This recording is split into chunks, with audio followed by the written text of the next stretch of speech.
Hello friends and welcome to another episode of Booked, a place to explore the realms of creativity. Today's guest is Alex Thomasson. Thank you so much for joining me today. Welcome, how are you doing? I'm doing good, I'm excited to be here. I'm excited to have you here. It was a bit of a trial getting here because we kept missing each other like ships in the night, but we have made it and I'm proud of us. We've actually done it.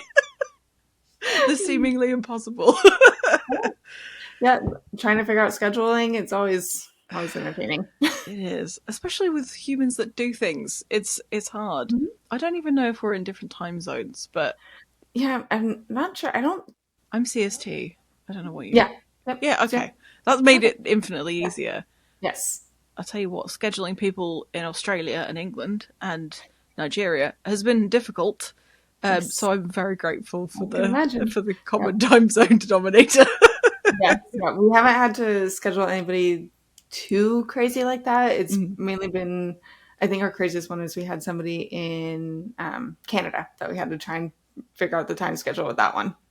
Google is my best friend when it comes to that. I don't even try and work it out anymore. I just type in the words. What time would it be in Canada if it's 9 p.m. where I live? And it tells me. Yes, no, it definitely makes it a whole lot easier. For sure. I hate how much I rely on it, but it's part of my personality now, is just Googling things. Mm-hmm. Anyway, before I jump off a diving board into absolutely unrelated nonsense, we're here to talk about you, which I'm very excited about. I'm excited to get to know you and talk about your publishing house, and I really want to first have you sort of tell the listeners who you are and what do you do. Okay. So yeah, my name is Alex, and I am the CEO and senior editor for Watchful Wizard Publishing.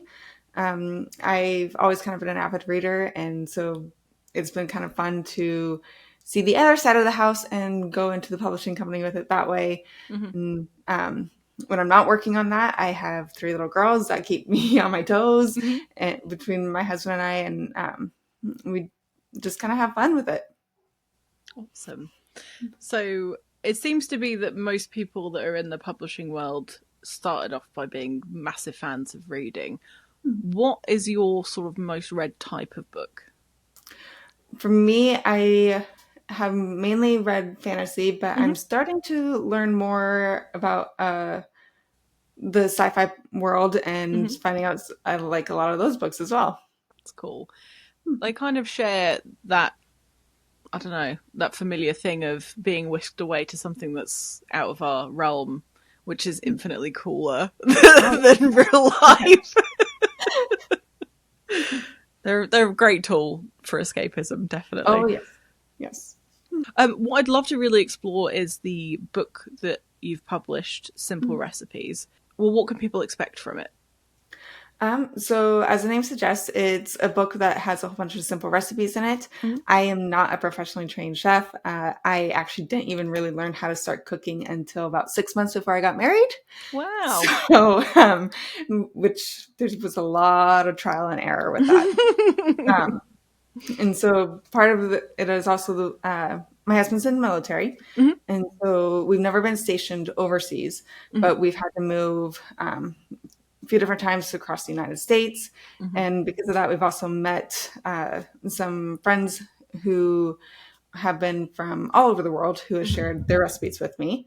And so kind of seeing the different styles of cooking that just even within the United States, there's a whole list of different styles. And it's been kind of fun for me to kind of experiment with it and see how it all goes. And so the book, it's mainly just recipes that I have learned and fell in love with. There's remakes on kind of old family classics with it. One thing that I kind of wanted to do with it is I wanted to be able to tell a story with the book. So each one has a little story of either how I learned a recipe or how the recipe might not have worked the first time, just kind of fun little quips about myself and my family with it. And I also got kind of tired with recipes, cookbooks, seeing ones that were overly complicated or recipes that you had to buy an expensive ingredient, like a certain sauce that you don't even know if you're going to like or use after this recipe. So it's a whole bunch of simple recipes that should be everyday pantry staples with it that you can kind of learn. It's for novice chefs, and hopefully ones who are more professionally trained can still find recipes in there that they would like as well. That's cool. I love that you've included stories with the recipes because it kind of makes it more of a nice thing for people to have, because it sounds like it'd be a good gift and also a good thing to just have around in the kitchen. Yeah, and that was kind of my idea with it, is I wanted it to be a book that would be like from anywhere from people who are just getting married, who could be like me, not a professional chef, to just anybody who just really likes to cook and wants to try new things. So did you have to do any recipe development to get to this point, or were they things that you knew that you'd cooked time and time again? A lot of them were things that, some of them were ones that I grew up with. Some were family recipes from my husband's side. And then some I tried to adapt. We have some friends from like Italy who showed me some of their recipes. So I tried to adapt it that way. So there was a little bit of recipe development with that in it, just trying to see how I can make it work with my limited knowledge in it. Oh, it doesn't sound like it's limited.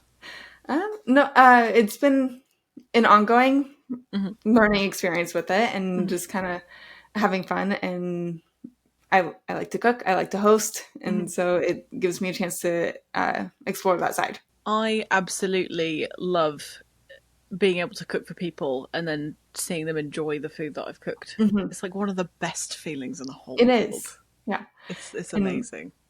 Yeah, it is. And I, growing up where I was at, we didn't really get to host a whole lot. So when I got married, that was one thing that I wanted to be able to do, was host. And thankfully we've been able to live in areas where I could now. That's great. I think cooking, much like writing, and you've combined the two, you're never going to learn everything in your lifetime. Oh, no. And that's kind of the beauty of it. And it saves you from having to chase an unachievable, like, completion of something. You can kind of find the thing that you really enjoy about it and just run with that instead. And you'll never, ever run out of things to do. You'll never run out of things to cook. There are always going to be new methods that you'll learn, or ways of cutting vegetables, even down to, like, cutting an onion. There are some things where I've met people in their like 40s, 50s that cut an onion a certain way, and I go, hey, have you tried this way? And then you won't cut your fingers off. And then their minds are blown because they think, oh my goodness, I've just thought there was just one way to cut an onion. So, like an onion, it has layers. So, when did you decide that you wanted to publish these recipes? The book that I wrote, it's kind of been an ongoing process throughout the years, and it was just kind of got to a point where it's just like, my husband always kind of gifted me those little recipe cards, and the idea was I'd write those down and be able to hand it over to our kids. Well, that's kind of how Simple Recipes also kind of came about with it, going, well, if I'm going to write these cards, why not just write a book? And so, sat down, took a while, but sat down and started writing out all the recipes with it and making sure that they would all work and going through it. And so that's kind of, I don't have a specific time frame of when. It's just kind of been an ongoing process of throughout the time that we've been married. It's just kind of been an ongoing process. It seems like it was meant to happen. You were destined to write this recipe book. Well, it was definitely a lot of fun to do. Good. I'm glad. Things should be fun. Creative things should be fun. And I'm really glad that you enjoyed the process. So did publishing this book run parallel to the creation of Watchful Wizard? Or like, which one came first? Were you like, okay, well, if I'm publishing something, let's just make it a whole thing? How did that come about? It kind of came about kind of like Simple Recipes. Watchful Wizard was kind of an ongoing process with it. Like I said, but as you and I kind of talked about before, I originally was a paralegal and didn't like working in the legal field. Jumped into the veterinary field. Really liked working there, but we had kids, and I had more fun being a mom than I did in the traditional workforce. And so it was kind of, but we wanted to be able to show them going, you don't have to choose between being a mom and working in the career. You can do both, and you don't even have to do a traditional route with a career. You can start your own business. So it's all kind of been kind of a simultaneous process of what this is. So Watchful Wizard came first, but they've all been kind of going about throughout the span of the time with it. Did you always, in your minds, have the idea of it being a publishing house that other people would be published through, or was it initially to enable you to both publish books for yourself? No, we definitely wanted it to be something that others could come and be published with it. And so that was always kind of our end goal with it. We wanted to be an outlet for authors who might be overlooked by some of the larger publishing companies. So I briefly looked into the publishing world as an option for expansion of this project that I'm working on. And it still might happen, but not yet. There's a lot going on. It's not like, let me take this book that I like and get it printed and sell it to people. It's not simple in any stretch of the imagination. Do you think that your experience in the paralegal field helped you a bit in terms of making sure everything was correct in this project? It definitely did, especially when it came down to like actually setting up the business, making sure we have the right tax forms, stuff like that. That definitely helped. But because as a paralegal, you are typically going over a lot of legal documents and making sure that everything is grammatically correct in there as well. The training that I had with that definitely has played a factor as my role as a senior editor with it, of making sure that everything is kind of down to the minuscule detail, making sure it's all correct with it. Excellent. That's something I deeply fear in terms of like going into business with people, or the idea of publishing people, is that I would get something like that wrong and it'd be devastating. And that's typically why when we do have a manuscript come in with us, we go through it multiple times before it has reached the publication stage with it. Good. I'm glad that you're doing your due diligence. So I wanted to ask you about the name choice, because I know that you guys are looking for like fantasy, sci-fi, I think YA fiction as well. Yeah. So was the name choice based on the types of books that you wanted to publish, or does it have another meaning? We wanted to kind of pay homage to like C.S. Lewis and Tolkien. They're some of our favorite authors with it, and so that's kind of how like the wizard aspect of it came in. And we're always on the lookout for authors who are more than meets the eye. So kind of the Watchful Wizard kind of came out with that and everything. And it does have a fantasy ring to it, but we are looking into any type of manuscript that any author would be comfortable with. We're game for children's, for even nonfiction.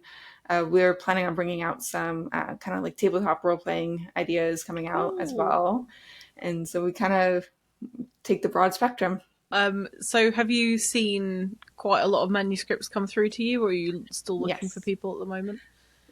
We are still looking, and we will definitely be continuing to look as the year progresses with it. We have seen a lot of manuscript. We participated in Twitter's small pitch event that they did recently. And that's cool. There was a phenomenal manuscripts there. Like, I can't even remember how many we sent in the request for. Wow. And everything. So we're definitely still looking, but like I said, we like looking at any style that comes in. Do you have any sort of wish listy things about books, or just that it's good and it excites you? Well, we are definitely looking for books that have like the kind of classic or timeless characters with it. We, like I said, we're looking at pretty much any genre that we can. I'm sure you're going to have no end of fantasy submissions, because they are hot. There are so many, many fantasy writers. Have you had quite a majority of fantasy submissions, or is it a bit? Surprisingly, we've had the majority actually has been middle school grade books. Really? Yeah, and we have a fair amount of middle grade books, as well as sci-fi, and we've recently gotten kind of like a little sprinkling of like horror and thrillers. So those will be interesting. Yeah. I love horror books. I've said it in other episodes. They're my favorite books to read, but I kind of have just been reading anything that comes in terms of who I'm going to interview. And I have enjoyed far more books that I wouldn't necessarily have picked up just because I've kind of had to, but not in a negative way. It's just that I've just chosen to just read whatever. And it's really made a difference in where I go with my next read. Have you found that with going through these different manuscripts? Yeah, it's definitely been one of the funner aspects that I have had with Watchful Wizards is being able to read a style of book that I typically would not have picked up on my own. Typically, I like fantasy, I like mystery, but I'm, like I said, I'm growing a more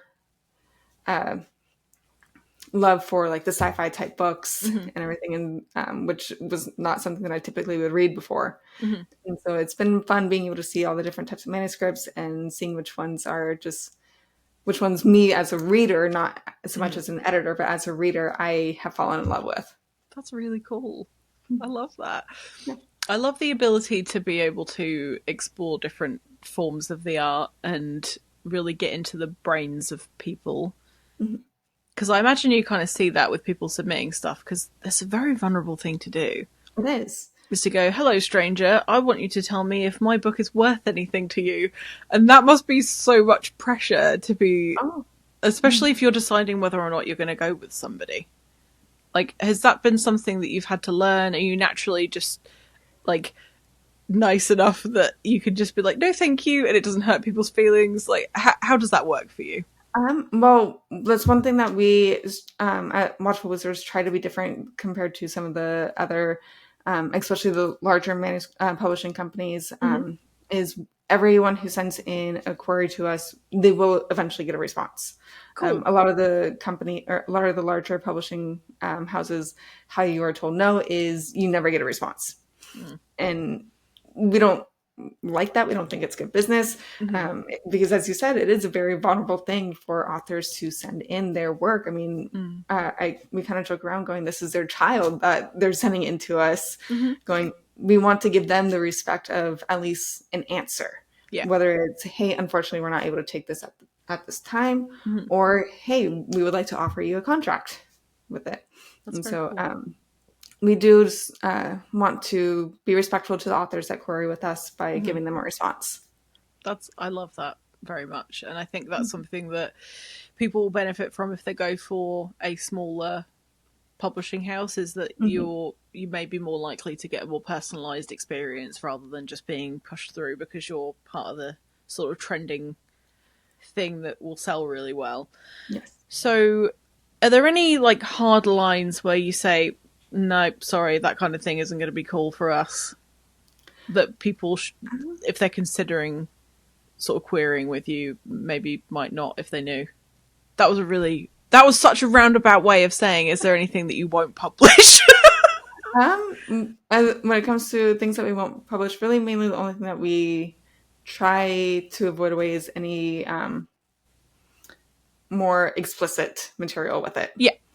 That's pretty much the only thing that is kind of a hard line with us. I think that's very common with a lot of publishing houses. And I found with some of the authors that I've spoken to in the past, that anyone in like the erotica space or the extreme horror space do find it more challenging to A, find readers, and B, find someone that will publish their work, because it's taking such a huge risk.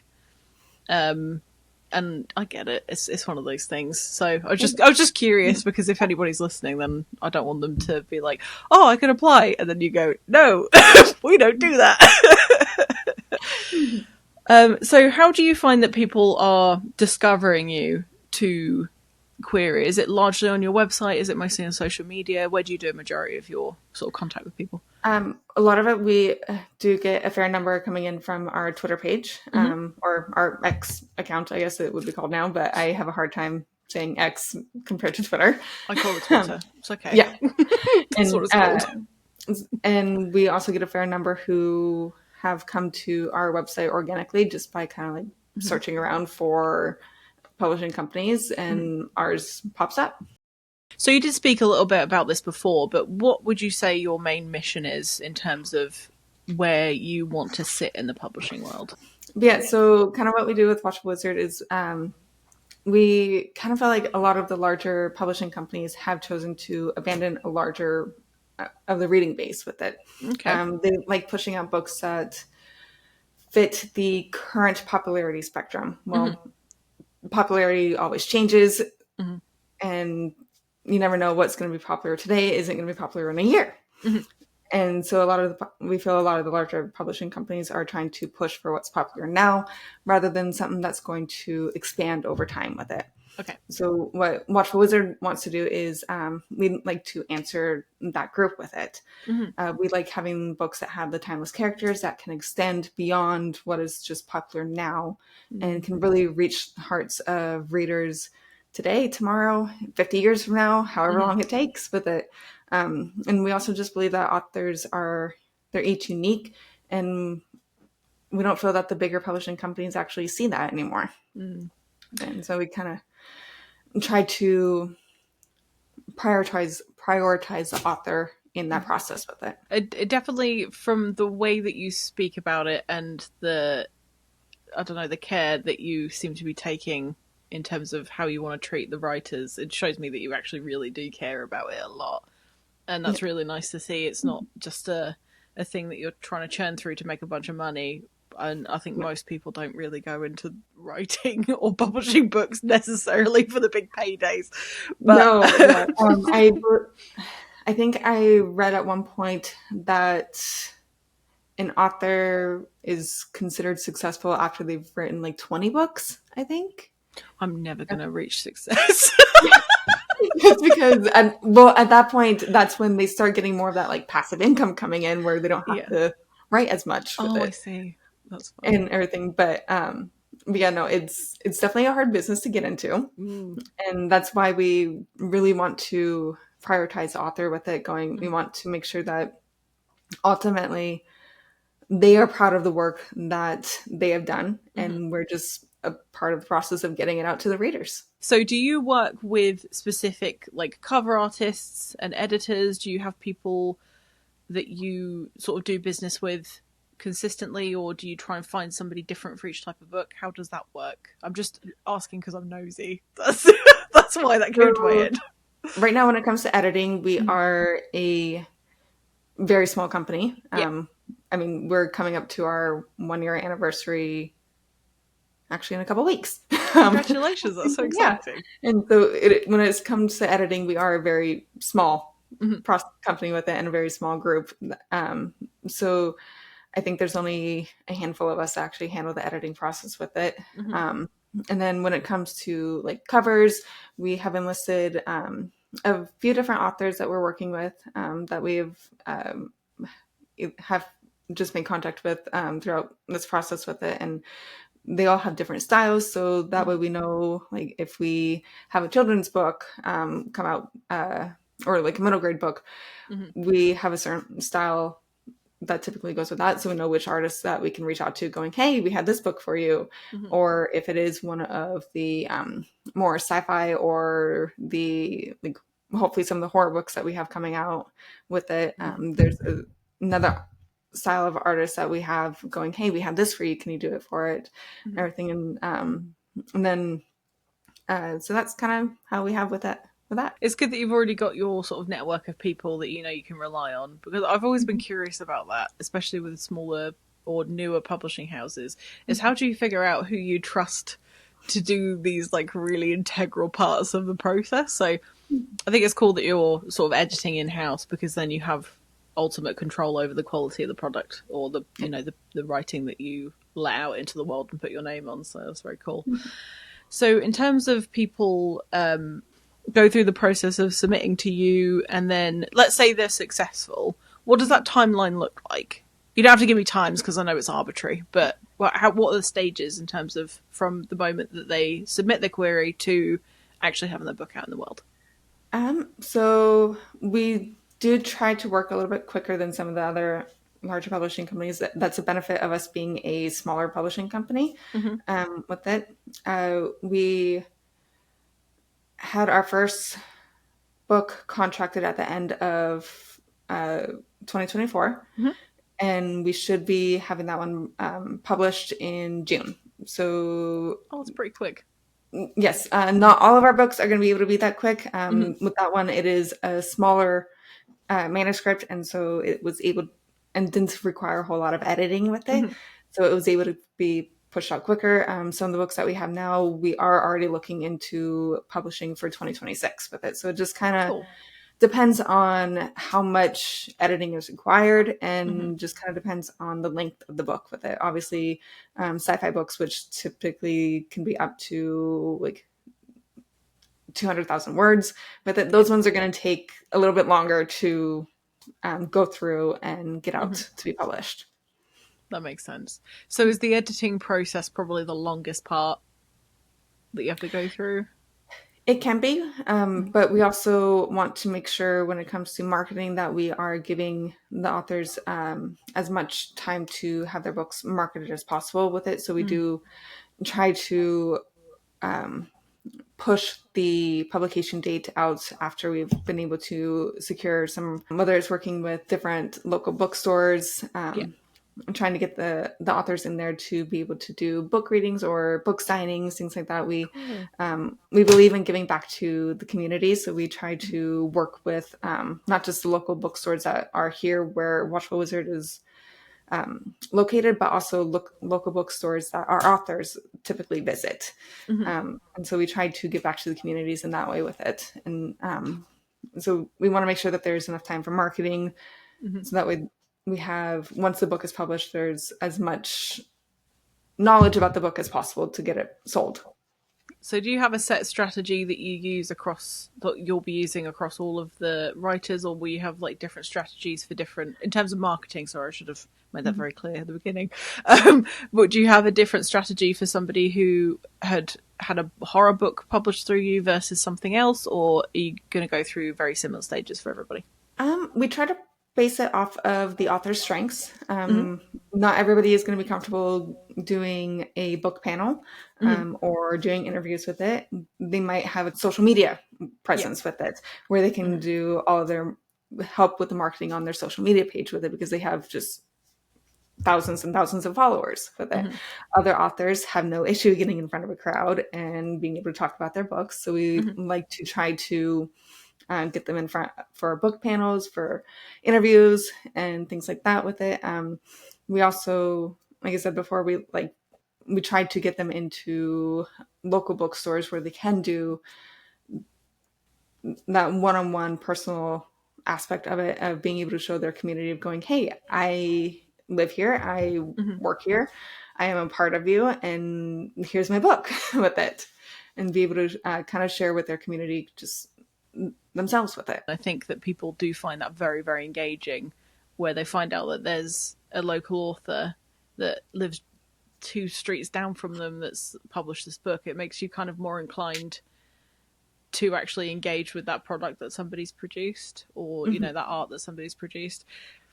I found that with doing Indiosyncrasy, with creating Indiosyncrasy, working on it, and recording these interviews, is that I personally have been on this journey where getting to know the author has made me appreciate their work so much more. And I do think that is a useful tool that we really need to keep pushing and using, because to connect with the writer, when you learn something about somebody's history or why they were motivated to write the story that they're writing, it gives it so much more value, because you have a deeper understanding of the purpose. It's not just a bunch of words on a page. It's, wow, this is somebody's story and they really wanted to share it with the world, and then they're letting me read it. That's really cool. Yes, it absolutely is. And I love finding out authors' motivation for why they wrote their manuscript. We have a couple books that are going to be coming out where it was written by grandparents for their grandkids or with their grandkids. And it's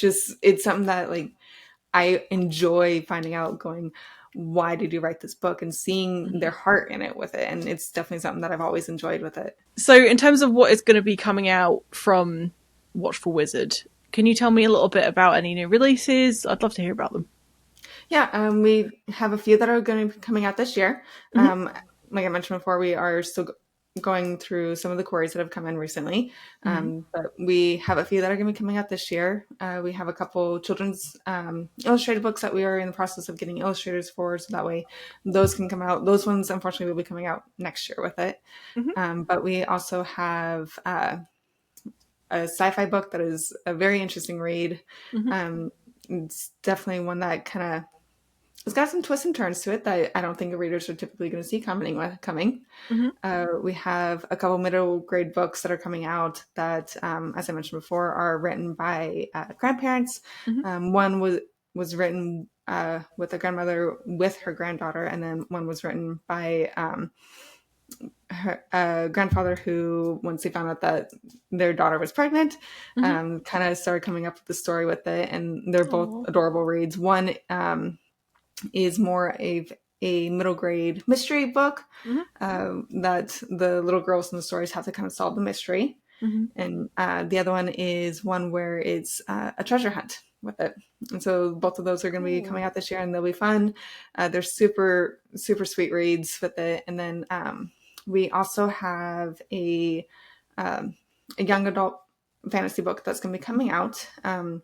It has all the magic in it that you could possibly need, and it gives a new take on some of how magic has been portrayed recently with it. And so it'll be definitely a fun read with it. It combines kind of magic as well as modern day technology with it, so it's kind of fun. Oh, interesting. Very cool. Excellent. Well, where can people find updates? Like, where will you be sort of telling people about these releases? Obviously our website. So if they look up Watchful Wizard Publishing, they can find all updates up there. We have a newsletter that comes out every month with it, or follow us on Twitter, X, and we'll be sending up updates with that as well.